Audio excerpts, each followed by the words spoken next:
Hello, good morning everyone. Ngayon ay nandito ako sa Lambusan at papakita ko sa inyo ang shortcutan na kalsada papuntang San Antonio. Ito ay makakatipid tayo ng mga isang oras kung dito tayo dadaan sa Bugo. Papakita ko sa inyo mga guys. Ito yung eskina Harapal. Yan. At dito tayo papasok. Ito. Ayan. Yan ay uwi na yan. Ang papuntang San Antonio. Shortcutan ito para makasip tayo ng oras kung lalabas tayo mula dito papuntang syudad. Siguro mga isang oras na mahigit ang maisip pag dito tayo dumadaan.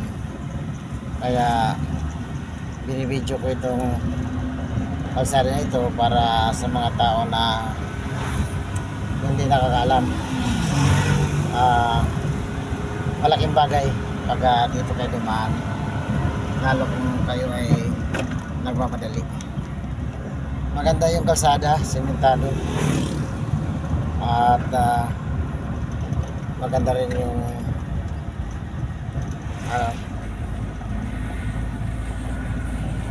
mga palibot sa gilid habang dumadaan tayo. Kaya mga kaibigan, kung inyo itong mapanood ng video na ito, tandaan niyo para kahit pa paano ay makatulong ako sa inyo sa pamagitan nitong video. At dito sa eskina na to ay papuntang Kapilinya, yung bagong simbahan dito sa Takop, San Romeo. Ito, yan yung eskina na yan papuntang Kapilinya. At kung diretso tayo, ito yung papuntang San Antonio.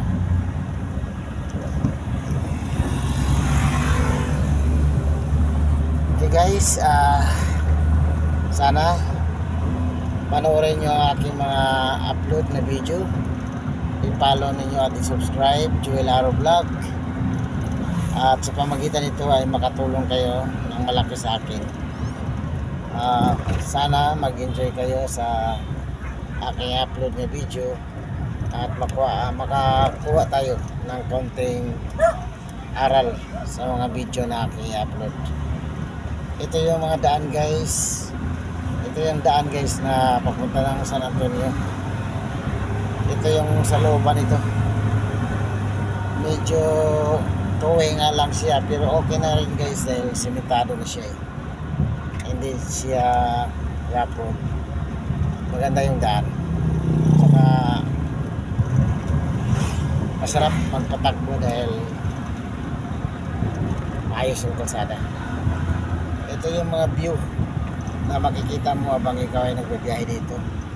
May bulubundukin na party, may mga bahay din. Yan. Ito yung way, ito yung daan sa baba. Yan. At sa kabila din yung kaganda ng mayroon kang makikita maganda rin na view.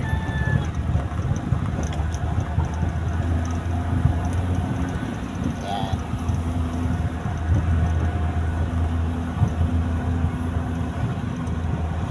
Okay, sana matandaan niyo itong daan na to at makatulong ako sa inyo ng kahit pa paano sa pamagitan ng video nito. Ayan.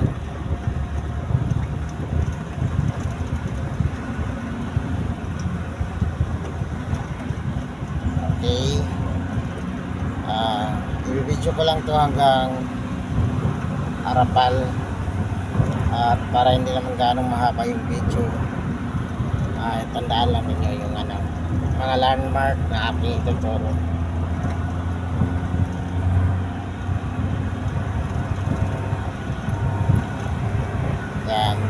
malapit na tayo sa Arapal at paahon yung kalsada, kaya medyo kailangan mong apakan yung gusenador para umangat talaga siya. Ito yung Arapal. Yan, ito yung Arapal. Yan. Yan, Arapal. Arapal yan. Okay. Tapos patuloy tayo.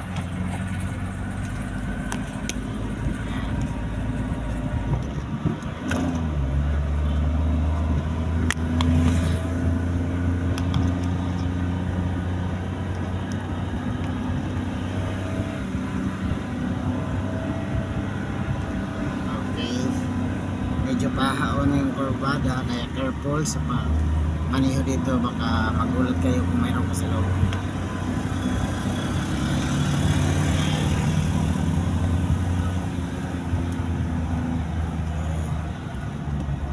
Ayan, may malaking truck pa. Okay.